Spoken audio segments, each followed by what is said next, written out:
El Señor les bendice a cada uno de ustedes y damos gracias por su amor, por su misericordia, por su bondad, por lo bueno que Él es para con nosotros. Y decía la hermana Aurora, ¿verdad? A veces el poder estar atentos y alertas a las bendiciones de Dios, pues es también una responsabilidad nuestra, porque cuando abrimos los ojos y estamos atentos a lo que el Señor está haciendo, pues nos permite que nuestra fe sea fortalecida y que podamos creer que realmente Dios es quien es, ¿no? El gran yo soy, el todopoderoso y que está con nosotros en cada momento. Y a Él le damos la gloria y la honra siempre. Amén. Y sobre todo en un mundo que cada vez se enfría y cada vez la incredulidad y la falta de fe aumentan como no tenemos idea. O sea, ir al mundo y sentir esa frialdad en verdad nos paraliza.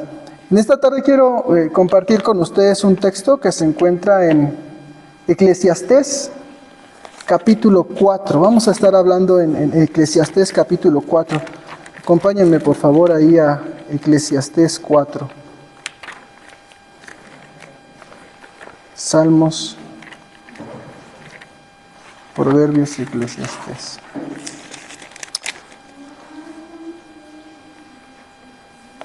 Vamos a analizar del versículo 1 al 16. Y justamente en este escenario de frialdad o un panorama de pronto desolador, ¿verdad? Cuando nosotros vemos a nuestro alrededor y vemos esta parte, ¿verdad? De cómo el mundo caído, este mundo oprimido, este mundo con soledad, con envidia, con una búsqueda vacía del significado de sus propias vidas, pues finalmente es el resultado de vivir lejos del Señor. Es más que evidente, el vivir lejos del Señor da como resultado la condición en la cual el mundo se encuentra hoy. O sea, no hay más. Y en medio de todo esto, fíjate cuando vamos aquí a la Escritura y poder encontrar que la descripción del mundo en el cual nos encontramos no es nada nuevo. Es una condición que el mundo ha tenido desde siempre. Y justamente vamos a ir a Eclesiastés 4:1. ¿Ahí lo tenemos? Dice: me volví y vi todas las violencias que se hacen debajo del sol, y aquí las lágrimas de los oprimidos, sin tener quien los consuele, y la fuerza estaba en la mano de sus opresores, y para ellos no había consolador. Y alabé yo a los finados, los que ya murieron, más que a los vivientes, los que viven todavía. Y tuve por más feliz que unos y otros al que no ha sido aún, que no ha visto las malas obras que debajo del sol se hacen. He visto asimismo que todo trabajo y toda excelencia de obras despierta la envidia del hombre contra su prójimo. También esto es vanidad y aflicción de espíritu. El necio cruza sus manos y come su misma carne.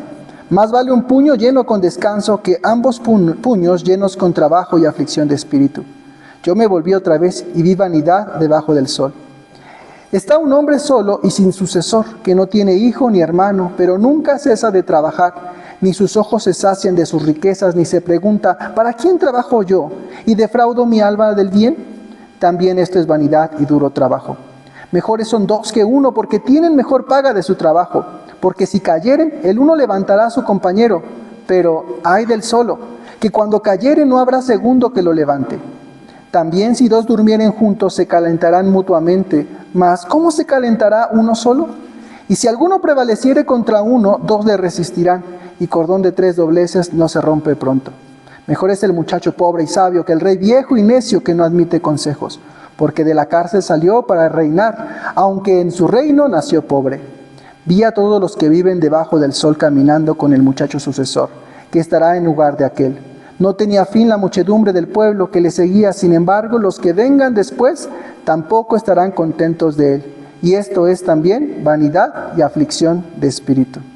Amado Señor, damos gracias, Señor. Damos gracias por tu palabra y la vida que nos concedes, la bendición de poder estar aquí reunidos otra vez en tu nombre, Señor. Damos gracias que nos permites estar en comunión, Señor, unos con otros. Y damos gracias, Padre, porque tú nos has llamado de muerte a vida a través de ese unción de tu Espíritu Santo en cada uno de nosotros, Señor. Gracias porque has hecho una obra en cada uno de nosotros aquí reunidos, Señor. Te rogamos que tú tengas misericordia, Señor, por aquellos, Señor, que aún no tienen esa llenura tuya, que aún no tienen, Padre mío, esa vida eterna, Señor. Te rogamos, Padre, a todos aquellos que tú ya has escogido, Señor, que nos ayudes a ser ese instrumento, ese portavoz, ser portavoces de ese llamado, Señor, de ese llamamiento que tú has escogido a cada uno de ellos, Señor.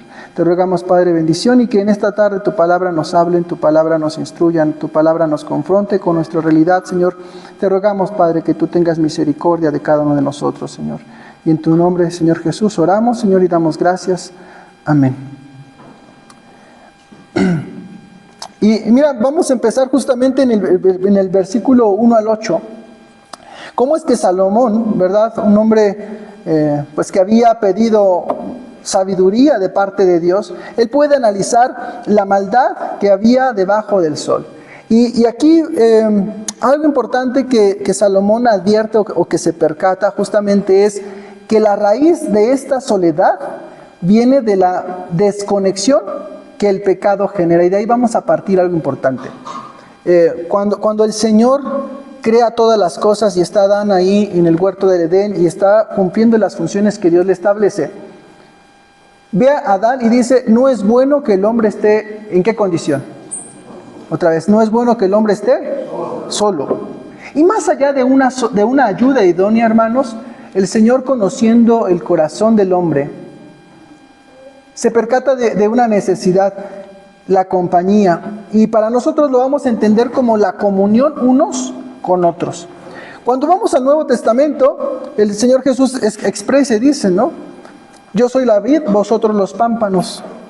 El que permanece en mí y yo en él, este lleva mucho fruto, pero separados de mí, ¿qué dice la Escritura? Separados de mí, nada podemos hacer.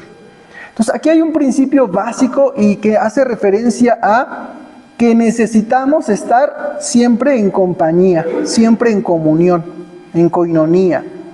Y esta comunión o esta coinonía, esta dependencia, ¿verdad?, primeramente con el Señor, pues también es algo que tenemos que transmitir unos con otros.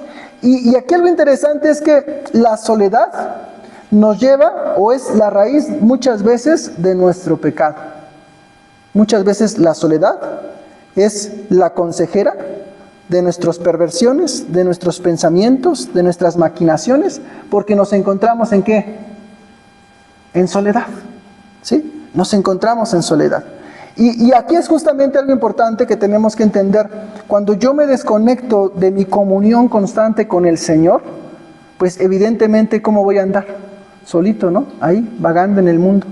Y es justamente donde todas estas cosas, ¿verdad?, pecaminosas pueden surgir en el corazón de cada uno de nosotros. Entonces, Salomón dice, me volví y vi todas las violencias que se hacen debajo del sol.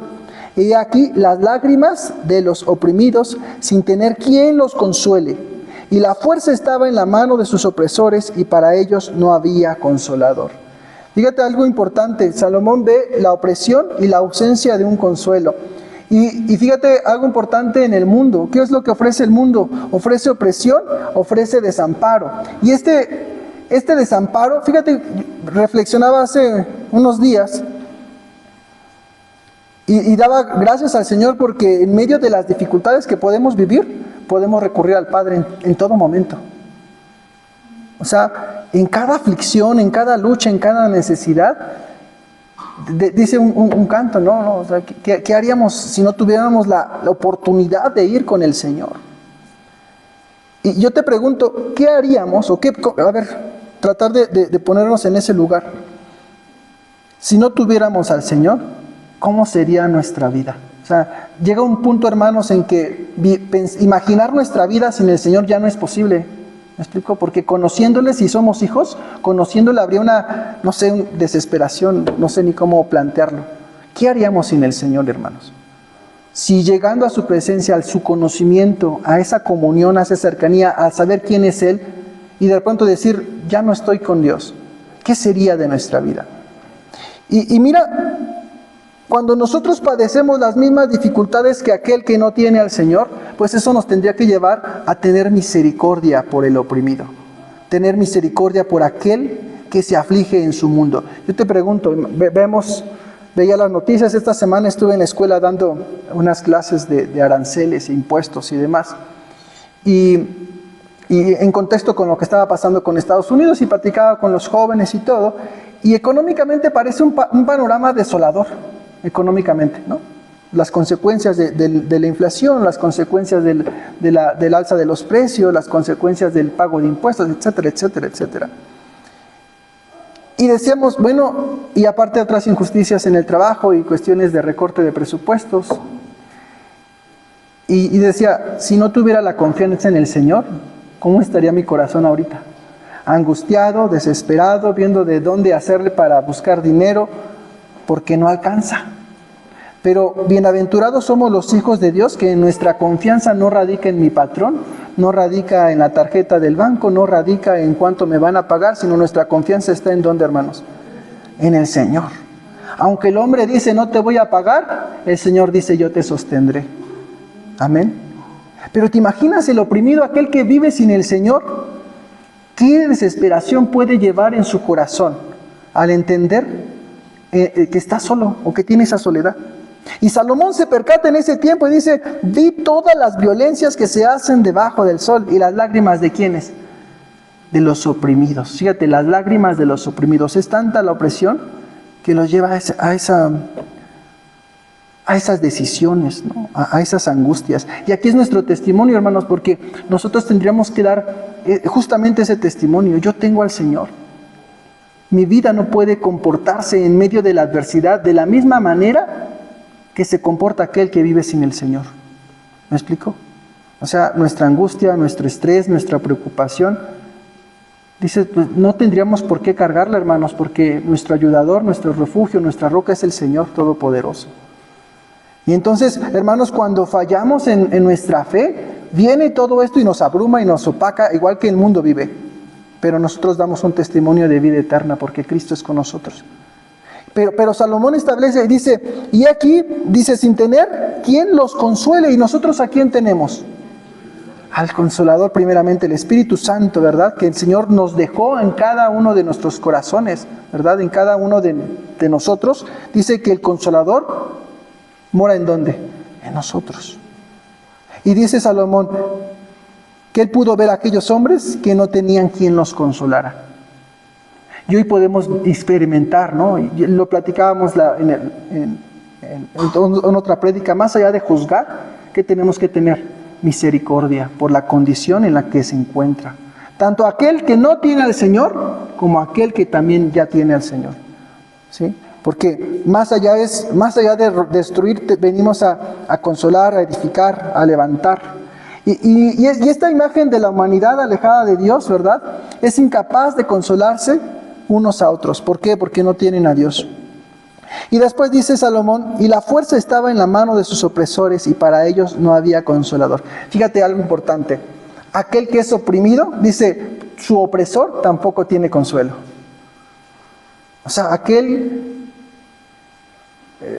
te lo pongo así, imagínate, si alguien es oprimido por su salario, aquel que no le paga, pues también es oprimido porque tampoco tiene al Señor.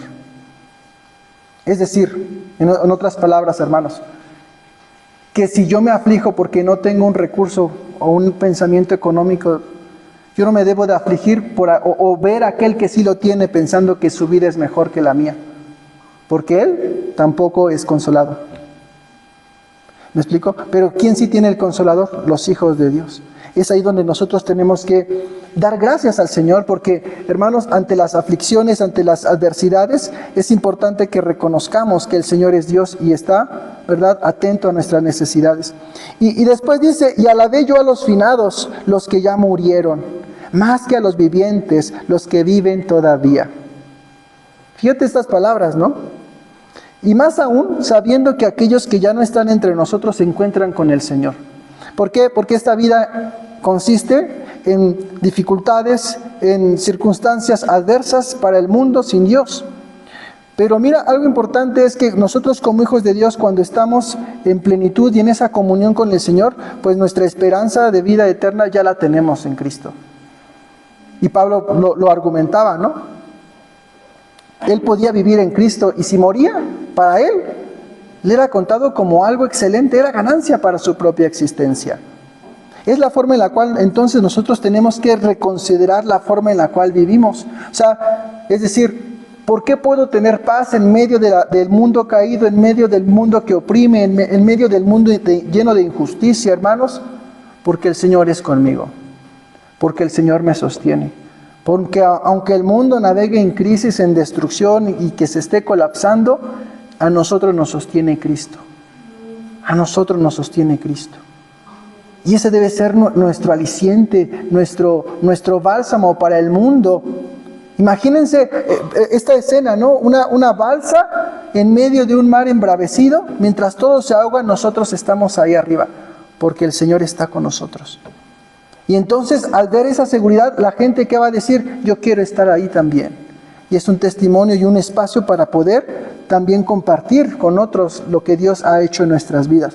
Y mira, dice, y tuve por más feliz que unos y otros al que no ha sido aún, que no ha visto las malas obras que debajo del sol se hacen, es decir, a los que aún no habían nacido. Y aquí nos da un panorama. Los que aún están por llegar padecerán lo mismo que estamos padeciendo nosotros. ¿Sí? Salomón lo dice más adelante, o sea, no hay nada nuevo debajo del sol. Y fíjate esto, más de cuántos años atrás fue escrito, y es el mismo comportamiento que el día de hoy tenemos. O sea, un mundo esperanzador, basado en que las cosas van a estar mejor el día de mañana, hermano. Solo Cristo hace la vida mejor. ¿Me explico? Y es ahí donde vemos, ¿dónde estará la esperanza? ¿Dónde está nuestra esperanza? ¿No? Y en cuántas promesas nosotros podemos depositar nuestra fe, ¿no? Aquel que te promete un mejor sueldo si haces X o Y cosas y nada más haces y nunca llega. ¿Tu esperanza dónde debe centrarse? En el Señor. Pase o no pase la circunstancia, nuestra confianza en dónde está, en el Señor. Y mira, después Salomón empieza a ver algo importante, la envidia y el trabajo vanidoso. Y dice, he visto asimismo que todo trabajo y toda excelencia de obras despierta la envidia del hombre contra su prójimo. Y aquí vamos a ver algo importante. En los primeros 3 versículos veíamos que si alguien es oprimido por otro, ¿cómo es su comunión? Si hay una relación donde uno oprime al otro, ¿cómo es su comunión? No es buena, no quiero estar con él porque me oprime. Hermanos, si esto lo llevamos a nuestras familias, a nuestro hogar, a nuestra casa, es un punto de apoyo, un foquito rojo que nos diría, ¿yo soy opresor de mi familia? ¿Soy opresor de mi familia? ¿Soy opresor de aquellos con los que me relaciono? O sea, ¿cómo es? O sea, si tú eres hijo de Dios y vas en el trabajo y tienes un puesto de autoridad, ¿cómo tratas a los demás?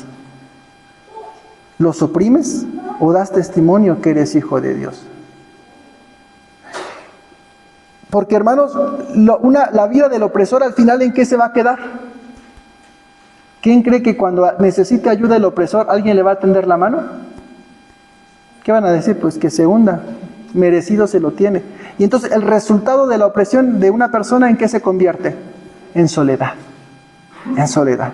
Fíjate la estrategia del enemigo, ¿no? Ahora, en esta parte, fíjate bien, ahora habla sobre este trabajo, ¿no? Y dice, despierta la envidia del hombre contra su prójimo. Y la envidia, ¿qué hace en mi relación con otro? ¿Qué hace la envidia? Si yo tengo envidia de alguien, ¿cómo me voy a relacionar con ese alguien? No se puede, porque va a tener algo en mi corazón, o sea, un sentimiento que va a impedir que me relacione adecuadamente con esa persona. ¿Por qué? Porque le tengo envidia. Entonces dice aquí, todo trabajo y toda excelencia de obras despierta la envidia del hombre contra su prójimo. Te pongo, ¿no? En tu cuadra, alguien pone un negocio, ay, se asoman, ve que le va bien, y en 2 meses ya se llenó de los mismos negocios, porque vieron que te iba bien, ¿no? Ah, oye, ¿hiciste esto? Yo también lo quiero. ¿Cómo le hiciste? ¿No? O en los trabajos, ¿no? De pronto, ah, ya trae un celular, yo también. O ya trae esto, yo también lo quiero. Ah, está en ese lugar, yo lo quiero. O sea, el hombre sin Dios es un hombre lleno de envidia. Pero los hijos de Dios, dice, esas cosas son actitudes de la carne que como hijos ya no debe de nombrarse entre nosotros. Y aún Dios en su misericordia, aún siendo hijos, y tenemos estas circunstancias, nos da la libertad de ir y entregársela en su presencia. Señor, te entrego esto. Tú me has dicho que no debo ser envidioso, y sin embargo tengo envidia, te la entrego. Perdóname. Pero ¿te imaginas aquel que no sabe dónde entregar su envidia? Te pregunto, ¿el envidioso tendrá paz? Nunca tendrá paz. Porque su corazón nunca va a saciarse, porque siempre va a haber algo que envidiar. Siempre va a haber algo que envidiar. Y dice, también es vanidad y aflicción de espíritu. Al final, ¿cómo queda aquel que tiene envidia por todas las demás cosas? La envidia simplemente es un pecado que nos aísla y nos pone en contra del prójimo y nos impide celebrar sus bendiciones. Nos impide dar gracias a Dios por la vida del otro. No me puedo gozar con el que se goza porque tengo envidia. Entonces, hermanos, fíjate muy bien, cuántas veces la envidia muchas veces se manifiesta aún en los hijos de Dios. Si no, la palabra dice, gózate con los que tienen gozo, mas no anheles lo que el otro ha alcanzado por bendición de Dios. Ni te aflijas en tu corazón, Dios, ¿por qué lo bendices más que a mí? ¿Por qué le has abierto más puertas que a mí? Es voluntad de Dios y Dios está en control siempre, siempre. Y no se trata de si hiciste bien o si hiciste mal. Recuerda que estamos bajo gracia y bajo misericordia. No se trata de por qué tan buenos nos portamos, porque entonces no mereceríamos absolutamente nada, hermanos. Simplemente es gracia de Dios. Él determina qué y qué no, porque Él es Dios. Él es Dios. Entonces, si en algún momento nuestro corazón se llena de este sentimiento, Señor, ¿por qué Él y por qué no yo? Señor, yo he hecho tanto y ¿por qué no me pagas como conviene? Hermanos, pidamos perdón. Señor, tú eres el Rey de todo, por sobre todas las cosas. Si a ti te place, que así sea. Si no, que también así sea. Amén por eso. Y que tengamos paz en eso. Porque entonces dice, ¿habría aflicción? ¿De qué? De espíritu. Habría aflicción de espíritu. Y entonces la comunión, ¿qué pasaría con la comunión si en mi corazón hay envidia? Hermanos, vamos a tener comunión. Ay no, le envidio sus zapatos, le envidio su carro, le envidio su casa, le envidio todo. Todo.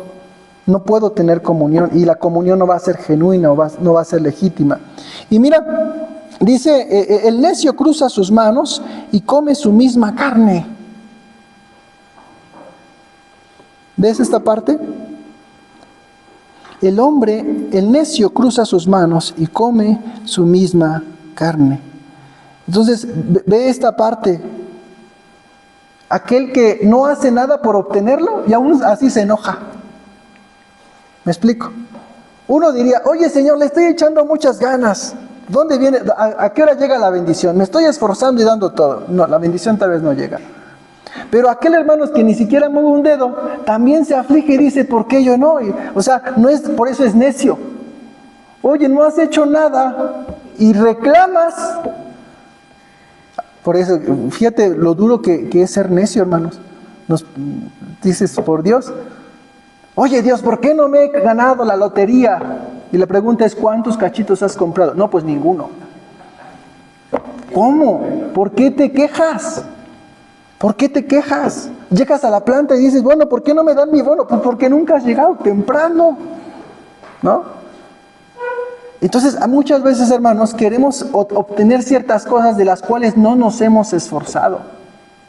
Señor, ¿por qué no me llenas de tu espíritu? Y dices, ¿por qué peco constante? Bueno, ¿cuánto estás en la presencia del Señor? ¿Cuánto estás llenándote del Señor para decirle, Señor, ¿por qué me has dejado pecar? Pero ¿con cuánto esfuerzo hemos buscado la santidad del Señor? ¿Me explico? ¿Por qué, Señor, me dejaste padecer esto? Bueno, me explico, ¿qué hemos hecho? ¿Qué hemos hecho? A veces, así miren, como necios, nos cruzamos de manos y esperamos recompensas, pero que al final, ¿qué comemos? Nuestra propia carne, es nuestro propio pesar. Y mira, en el 6 nos dice, más vale un puño lleno con descanso, que ambos puños llenos con trabajo, ¿y qué? y aflicción de espíritu. Y aquí viene la otra parte. Fíjate, es una balanza impresionante. Porque tanto el necio que se cruza de brazos, como aquel que se afana día y noche por perseguir un sueño, al final la bendición en manos de quién está. De Dios. No porque mucho trabajemos y nos esforcemos, quiere decir que Dios tenga una deuda con nosotros para bendecirnos de la manera que lo hemos pensado o imaginado. En todas las áreas de nuestra existencia, laboral, familiar, ministerial. ¿De quién depende, hermanos? Del Señor. Del Señor. Imagínate ministerialmente que nos frustremos. Señor, me chuté ya, no sé, 20 institutos bíblicos, me preparé. ¿Y por qué cuando predico no se convierten como el apóstol Pedro hizo? Si yo ya estudié más que él. ¿Te imaginas? Entonces, que el Señor nos guarde nuestro corazón de pretender tener garantías por nuestro esfuerzo. Si nos esforzamos es porque el Señor nos da fuerzas, y lo que venga en bendición, qué bueno, que sea una bienaventuranza, pero que no sea un anhelo ¿de dónde? De nuestro corazón.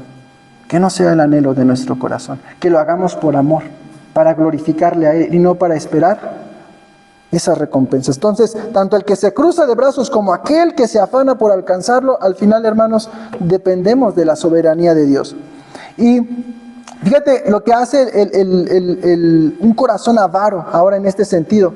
En los siguientes versículos podemos entender cómo el avaro puede aislarse, ¿sí? Y esta es una soledad como autoimpuesta. Dice, yo me volví otra vez y vi vanidad debajo del sol. Está un hombre solo y sin sucesor, que no tiene hijo ni hermano, pero que nunca cesa de trabajar, ni sus ojos se sacian de sus riquezas, ni se pregunta, ¿para quién trabajo yo y defraudo mi alma del bien? También esto es vanidad y duro trabajo. Fíjate, hermano, la avaricia, el decir, no, todo lo que yo hago y todo lo que yo esfuerzo, al final, ¿sobre quién recae? Sobre mi propio beneficio. El ejemplo es claro, ¿cómo se queda? Dice, está un hombre, ¿cómo? Solo. Está un hombre solo. Y la soledad, hermanos, pues nos aísla, nos impide tener este compartir. Y dice la Escritura que hay más bienaventuranza cuando damos que cuando recibimos. Entonces, en esta bienaventuranza, yo no puedo considerar que todo mi esfuerzo simplemente sea para mí. Porque cuando tengo bendición, tengo que enfocarme ¿en qué? En también tener la posibilidad de ¿qué? De bendecir también a otros. También tengo que tener en consideración cómo puedo bendecir a otros. ¿Cómo puedo hacerlo? Y mira, veía hoy a mis alumnos en el día y justamente pensaba hoy esto. Ver a alumnos que pues, ya están en prepa, están entrando y algunos tienen dificultades para leer, algunos todavía no saben sumar bien, sumas algebraicas, o sea, -2 más 7, por ejemplo, ¿no? Y de pronto puedo encontrar a otros alumnos que, rapidísimo, ya lo dominan. Y de pronto el que lo domina simplemente se queda con todo lo que él tiene y dice, yo ya sé y yo voy a levantarme. Pero no hay una necesidad de decir, lo que yo sé lo voy a ayudar. Fíjate, aquí hablamos de un conocimiento. Pero si lo trasladamos a la parte económica, peor aún. Todo lo que yo logre obtener, ¿para quién es? El mundo así piensa, ¿no? ¿Para quién es? Para mí. Y si hay necesidad, quién sabe. Y cuando tiene tantita apariencia o una apariencia de poder dar, ¿qué hace? Lo divulga, ¿no? Véanme que estoy haciendo esto. Vean que estoy haciendo lo otro. Entonces, ¿hay amor ahí? Mira, no está mi esposa, no me va a ver mi esposa. En la mañana, en algo bien sencillo, como Dios nos habla. Mi esposo y yo tenemos 2 garrafones, recipientes para el café, ¿no? ¿Cómo se llaman? Cilindros para el café. Termos para el café. Y el de ella se rompió. Yo no lo rompí, se los prometo, yo no lo rompí. Lo agarré y ya estaba roto. Y yo me lo estaba llevando ahorita al trabajo, no está ya en casa, me lo estaba llevando al trabajo. Y entonces, de repente dije, mi acto bueno, miren mi corazón, ay, qué bueno soy. Y dije, le voy a cambiar la tapa a mi esposa para que ella tenga el suyo, ¿no? Y ella lo tenga bien y yo tenga el roto. Y le voy a decir, mira mi amor, se rompió el tuyo, pero aquí está la tapa. Y entonces llego así como un zape imaginario en mi cabeza y dice, entonces no hay amor ahí. Si lo vas a hacer, hazlo sin que se dé cuenta. Y que nunca supiera que se haya roto. Y entonces dije, Señor, perdóname.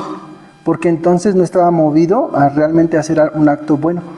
Porque simplemente quería mi amor, qué bueno, no te preocupes, déjatelo tú. ¿Me explico? Entonces tenemos que, a veces el Señor usa cosas tan pequeñitas para evidenciar la falta que tenemos de Él en circunstancias tan así de simples. Y nos da ay Señor, perdóname, si es cierto. Voy a editar esta parte para que no aparezca. Pero qué bueno, ¿no? Que el Señor nos permita ver eso. Y que no se centre en ¿dónde? En nosotros. No queremos reflectores. ¿Los reflectores de quién son? Para Cristo. Todo lo que hagamos. Amén. Y que podamos compartir. Y mira el remedio que Dios establece para esta crisis del hombre. Dice la Escritura, mejores son dos que cuántos, hermanos. Y aquí viene el remedio de Dios para este detrimento social. Dice la Escritura, mejores son dos que ¿quién?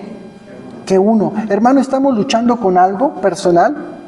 Pues ten la libertad de compartirlo con alguien más. Porque entonces podrán luchar ¿qué? Los dos. Nuestras perversiones más ocultas. Tengo la confianza, no me defraudes y ayúdame a superar esto. No me juzgues, pero fortaléceme a través de la palabra.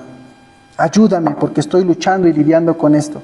Que me es vergonzoso, que me es difícil, que me es áspero. Pero dice la Escritura, mejores son dos que cuántos, que uno. Mejores son dos que uno. Dice, porque tienen mejor paga de su trabajo, porque tienen mejor paga de su trabajo.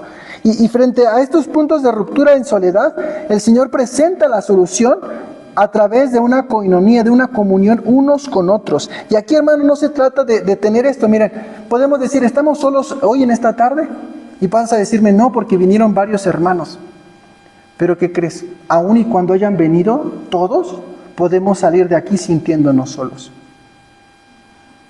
Porque la comunión no se trata de sentarnos juntos en una banca y saludarnos, sino de saber y entender cómo es que está nuestra vida en estas circunstancias o en este momento.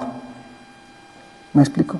No es un lugar donde podamos solamente llegar y estar ahí, sino que buscamos esa comunión, esa cercanía, esa hermandad unos con otros. Porque al final es como los mismos grupos, ¿no? Grupo A, grupo B, o sea, el grupo de las familias que están así, ¿no? El grupo de los que vienen solos, el grupo de la familia grande, de las otras familias y otras familias, y siempre es el mismo cuadro de siempre.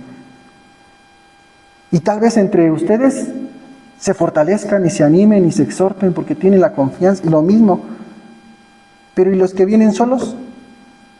Hermana Chon, ¿con quién? Allá está la hermana Chon. ¿Me explico? La hermana Aurora, hermano Carlos. Entonces, ¿cómo lidiamos con esas cargas si venimos así? Solitos nos venimos y solitos nos vamos. Y allá donde pueda estar no tengo con quién desahogarme o descargarme. Entonces dice la Escritura, mejores son dos que ¿qué? Que uno. ¿Y qué es esa nuestra relación, Señor? Yo entiendo que mejores son dos que uno. Y si podemos compartir con nuestra esposa, qué bueno, pero si está soltero, ¿cómo le hacemos? Aún esto se cumple, mejores son dos que ¿qué? Que uno, ¿no? Los hijos con sus padres, que tengan la libertad, jóvenes, de ir, mamá, Misael, papá, pasa esto, estoy lidiando con esto. Emanuel, que tú puedas decirle a tu mamá, a tu papá, estoy luchando con esto, tengo estas dificultades, ¿qué puedo hacer? Allá Marcos, con su abuela, con sus tíos, estoy pasando por esto. Y miren, a mí me aflige mucho y me lleva a orar por mi hija, ¿no? Estoy en la escuela y ver a señoritas que están llegando a la prepa con un vocabulario y con una forma de conversación que dices, Dios mío, hijos de familias de buen nombre socialmente, moralmente aceptables, con conversaciones y pensamientos que digo, Dios mío. Y la tristeza es más grande cuando sabes que alguien que dice ser hijo de Dios llega en esas mismas circunstancias. Y el Señor, ten misericordia de mis hijos, de mi hija en particular. Ten misericordia, que sean luz y que no den una doble imagen, siendo luz aquí en la iglesia y siendo así, Dios te bendiga, y que afuera absorban todo ese pensamiento, todas esas formas de expresión. Y es una oración que tenemos que hacer constante porque el mundo se los lleva, hermanos. De veras que está cada vez más feo. Entonces, si yo me quedara viendo lo feo que está el mundo, hermanos, ya me estaría deprimiendo y cortándome las venas. Señor, ya llévame, ya no quiero estar aquí. Pero mi paz y mi confianza, ¿en dónde está? Señor, tú me sostienes. Señor, tú me guardas. Señor, tus ángeles están sobre mí. Amén. Amén. Y dice, porque si cayeren, dice, el uno levantará a su compañero. Hermanos, si estamos solos y pecamos y caí una vez y ese pecado me empieza a atormentar y no lo he contado con nadie, ¿qué va a hacer ese pecado en mi soledad? Nos va a estar consumiendo. Nos va a estar consumiendo, hermanos. Y es mentira que vas a poder hacerlo solo. Vas a venir, te vas a hincar, vas a suplicar, pero a la vuelta de la esquina vas a estar en la misma circunstancia, porque lo estamos haciendo en soledad. Y tú vas a decir, no, es que estoy yo y Dios, ya no son... No, pero entonces aquí, ¿por qué dice, mejores son dos que uno? Y no habla de él y nosotros. Habla de nosotros y nuestro hermano. ¿Me explico? Porque abajo nos va a decir dónde entra él. Fíjense bien. Y dice... Porque si cayeren, el uno levantará a su compañero, pero hay del solo, que cuando cayere no habrá segundo que lo levante. ¿Te das cuenta? ¿Piensas que en soledad nunca vas a caer? Hablando en tu vida espiritual. Vamos a caer, hermanos, todos sin excepción. Desde el que predica hasta el que está sentado en una banca y nunca hace nada. Todos vamos a caer. Porque es la condición del hombre. Es la lucha en la cual nos encontramos. Y si no tenemos un compañero que nos ayude en esta tierra, un hermano en Cristo que nos ayude, porque antes que esposos, antes que padres, antes que hijos, en Cristo que somos todos, hermanos. Que busquemos eso y quitarnos esas telas de juicio, sino te voy a ayudar, voy a orar por ti por esto. No me espanto porque mis pecados también son desagradables delante de Dios. Nadie peca más bonito que otro, ni menos que otro. Todos pecamos en la misma condición de parte de Dios. Entonces, ¿qué tenemos que hacer? Levantarnos. Y dice, también si dos durmieren juntos se calentarán mutuamente, mas ¿cómo se calentará uno solo? Y si alguno prevaleciere contra uno, dos le resistirán. Y cordón de 3 dobleces, dice, no se rompe pronto. Oye, pero me estás hablando de 2, ¿no? Y aquí es donde el Señor viene a unirnos, a fortalecernos, a decir, esa comunión que tienes se logra a través del Espíritu. A través del Espíritu. Amén. Y hermanos, esta comunión entonces es quien nos sostiene. La iglesia en Cristo, mis hermanos en la fe, son los que me ayudarían a mí a soportarme, a sostenerme, a levantarme. Mira, voy a ir rápido a Gálatas 6:1. Dice, hermanos, si alguno fuere sorprendido en alguna falta, vosotros que sois espirituales, restaurarle con espíritu de mansedumbre, considerándote a ti mismo, no sea que tú también seas tentado. O sea, aquello en lo que estoy aconsejando hoy y el día de mañana puedo estar en la misma circunstancia. ¿Y quién está exento, hermanos? Ninguno de nosotros. Entonces, pues ay, mi hermano pecó de esto. Es feo, es triste. Pero estamos aquí ¿para qué? Para levantarte, para sostenerte. Porque hermanos, cuando ese pecado no se trata, ese hermano ¿qué va a empezar a hacer?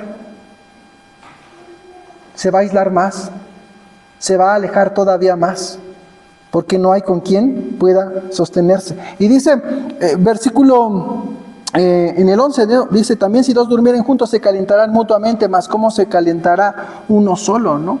Ese amor fraternal, ese consuelo espiritual. Te pregunto, ¿qué sientes cuando en medio de un momento triste alguien te abraza?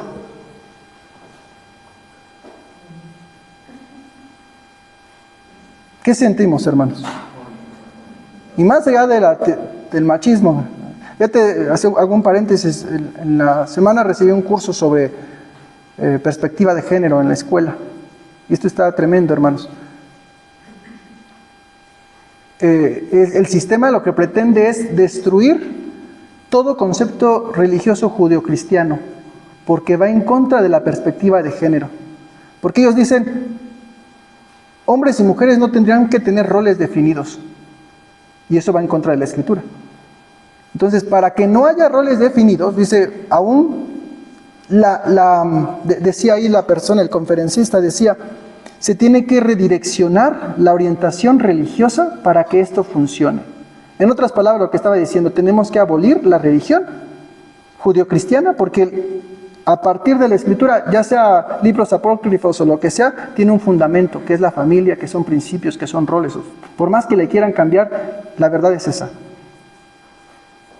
Y yo me quedaba así, no, es que, ¿cómo es posible? ¿Cómo es posible que se quiera implantar de esta manera? Y ahí va, o sea, la Escritura pues, lo ha mencionado así.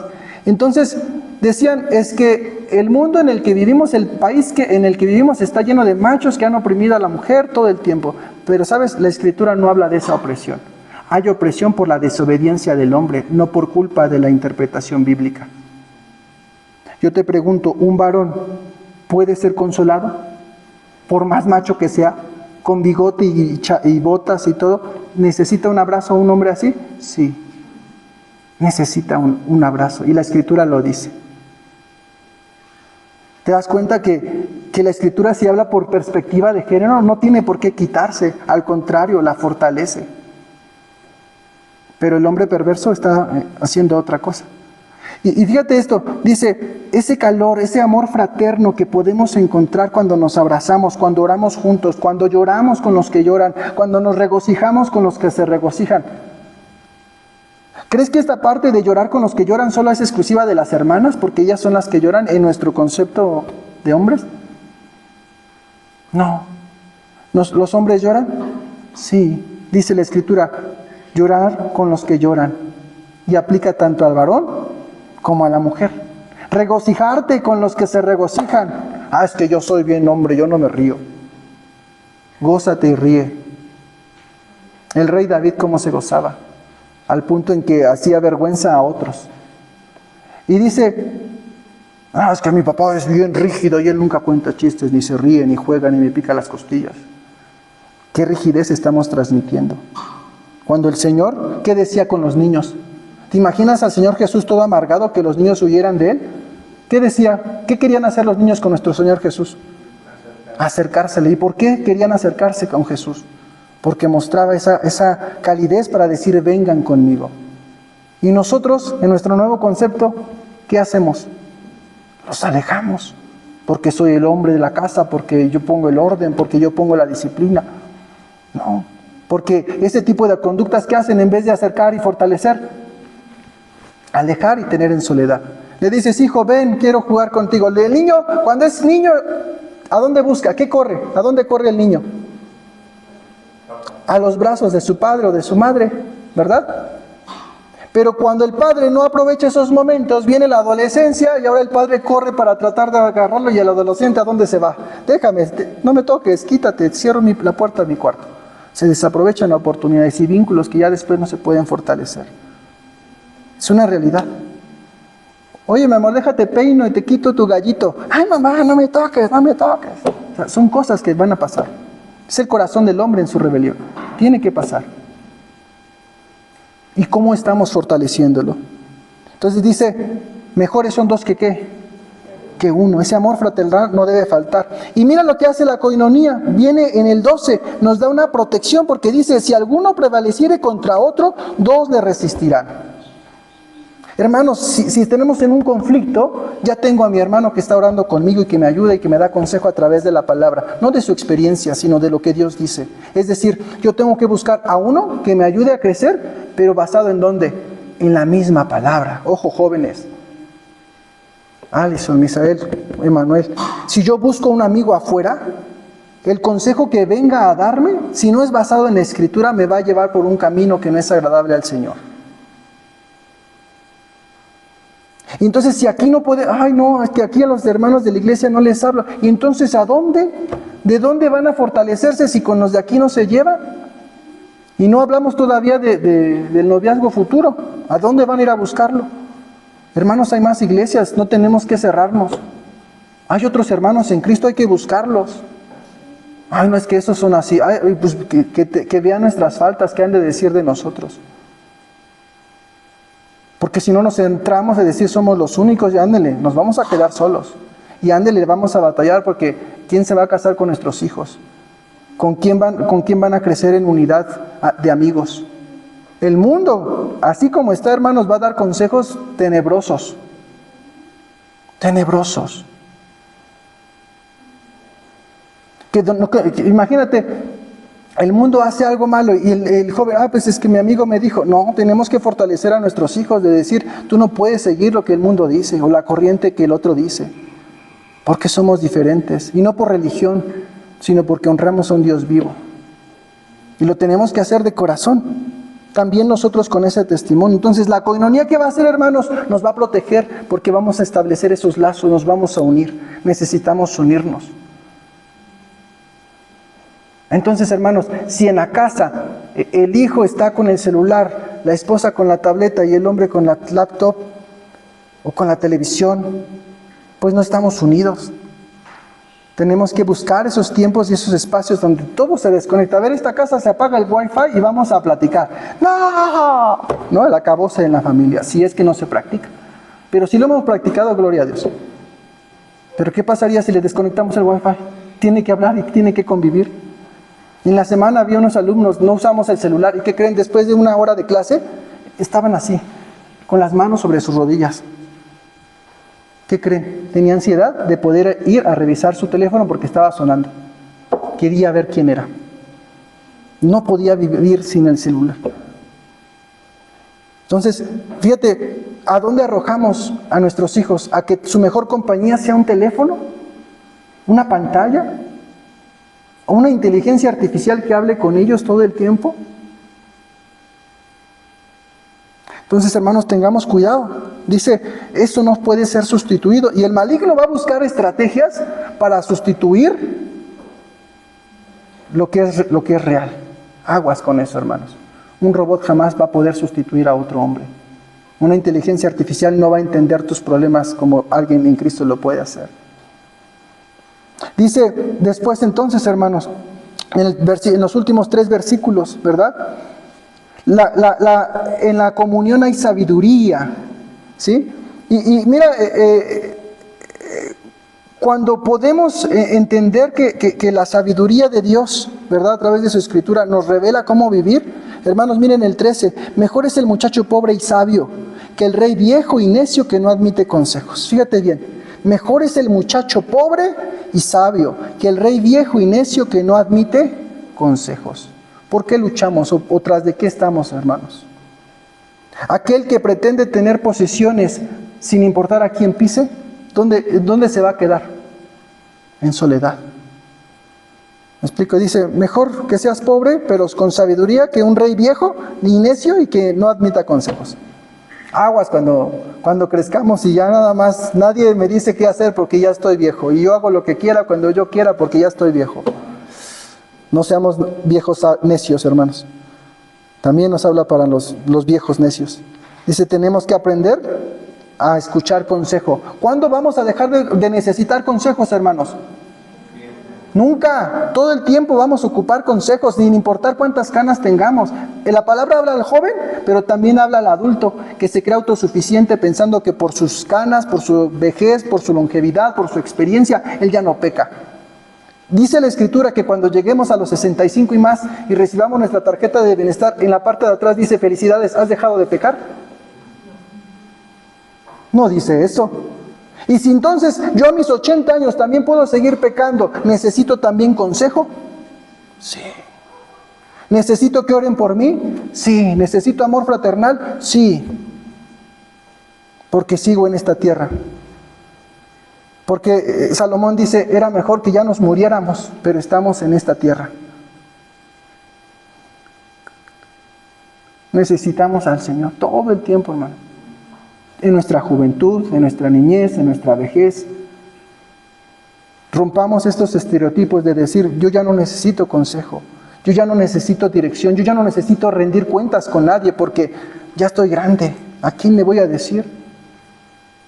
Qué vergonzoso es, ya tengo 50 años en el Evangelio y tengo tentación de robar, de tomar, de fumar. Hermanos, la lucha sigue y mientras estemos en vida, las luchas van a continuar. ¿Qué tenemos que hacer? rendir cuentas unos con otros. Amén. Y es difícil, pero es necesario, hermanos. Es necesario. Dice el versículo 14, porque de la cárcel salió para reinar, aunque en su reino nació pobre. Y es la condición de nosotros. ¿Dónde estábamos, hermanos? ¿En qué condición estábamos? Es decir, reconocer de dónde nos saca el Señor y mantenernos con esa humildad todo el tiempo, sin llegar a un momento en que nos envanezcamos diciendo, yo ya soy el rey viejo, que no necesito consejos. No, recuerda de dónde te sacó el Señor, de la necesidad que tenías, y entendamos que esa necesidad es que constante hasta que el Señor venga por nosotros. Necesitamos de Él, de su consejo, y nos ha dejado ¿en dónde? En un regalo maravilloso que se llama iglesia. Y debemos dar gracias Dios que has dado a tu iglesia, porque a través de ella soy edificado y crezco. Amén. Amén. Yo lo creo. Y dice, vi a todos los que viven debajo del sol caminando con el muchacho sucesor, que estará en lugar de aquel. No tenía fin la muchedumbre del pueblo que le seguía, sin embargo los que vengan después tampoco estarán contentos de él. Y esto es también vanidad y aflicción del espíritu. Hermanos, tenemos que aprender a ser humildes para aceptar el consejo, la corrección y el aliento de nuestros hermanos en la fe. Y terminaría con esto, ¿no? ¿Y cómo podemos vivir esto como una realidad, hermanos? Pues ahí doy 4 cosas. 1, que aprendamos a comprometernos con una iglesia local. Aprendamos a tener compromiso con una iglesia. Y el compromiso con la iglesia, hermanos, no solo es no faltes. Ese no es compromiso. El compromiso va más allá, porque si no solamente es superficial. Aprender a ser también consoladores activos, es decir, hermanos, ¿hace cuánto no consolamos? Preguntémonos, ¿hace cuánto no doy consuelo? ¿Hace cuánto no doy consuelo? ¿Crees que ninguno de nosotros ha sentido tristeza en la semana? ¿Ha sentido aflicción? ¿Ha sentido zozobra, inquietud, ansiedad, enojo por la injusticia laboral? Y simplemente, tal vez, hermano, no me cuentes, te voy a dar un abrazo, ¿me dejas?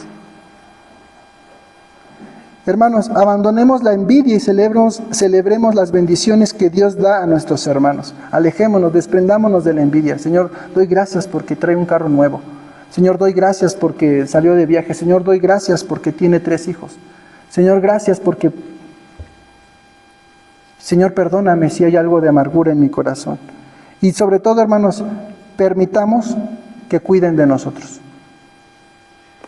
Desde el más chiquito, desde allá, desde Samuelito, hasta el más grande. Todos, Carlitos. Todos necesitamos ese cuidado. Vamos a orar, pónganse de pie, hermano. Padre, damos gracias, Señor, por tu palabra. Señor, damos gracias, Señor, porque tú nos recuerdas que no estamos solos. Primeramente damos gracias porque te tenemos a ti, Señor. Gracias porque tú diste la vida en la cruz del Calvario por la que cada uno de nosotros tuviéramos vida y vida en abundancia, Señor. Damos gracias porque cuando tú partiste de esta tierra, Señor Jesús, enviaste el Consolador para que morara en cada uno de tus hijos, Señor. Damos gracias por esa bendición porque ahora está con nosotros tu Espíritu Santo, Señor. Damos gracias también porque cuando tú viniste a la tierra, sentaste las bases para que la iglesia fuera formada, Señor. Y es ahora donde nosotros ahora habitamos y donde nosotros encontramos hermanos en la fe, Señor. Damos gracias, Señor, porque nos das el remedio, Señor, contra un mundo desolado en el cual se hunde en su soledad, en una vida vacía, en una vida sin auxilio y sin ayuda, Señor. Pero nosotros tenemos un ayudador, tenemos un consolador, tenemos una roca que nos sostiene, Señor. Y por sobre todas las cosas, Señor, también, Señor, has dejado a la iglesia, Señor, para que entre nosotros también seamos edificados, para que entre nosotros también nos apoyemos, nos cuidemos, crezcamos, Señor, para que en nuestro corazón tengamos el anhelo de venir a la iglesia, de venir con la iglesia, Señor. Que nuestro corazón sea un bálsamo, Señor, y no solamente críticas, quejas, murmuraciones o juicios que hacemos unos contra otros, Señor.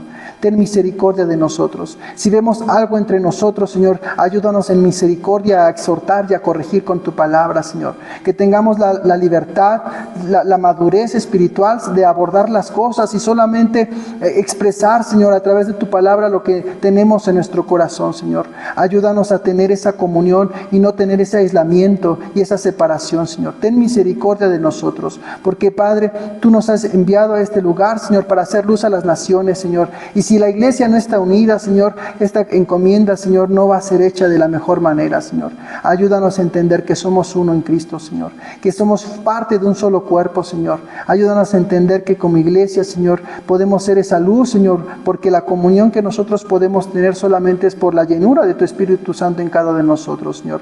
Por lo tanto, te rogamos, te suplicamos, Señor, que tu Espíritu more en nosotros y que abunde en gran manera, que seamos llenos de tu Espíritu Santo, Señor. Padre, descubre nuestro corazón perverso y permítenos entender aquellas cosas que necesitamos cambiar, aquellas cosas que tenemos que hacer a un lado, Señor. Te necesitamos, Padre Santo. Damos gracias por tu amor, damos gracias por tu palabra, Señor. Y en tu nombre, Señor, oramos, Señor Jesús. Amén. Amén. Sean bendecidos, hermano.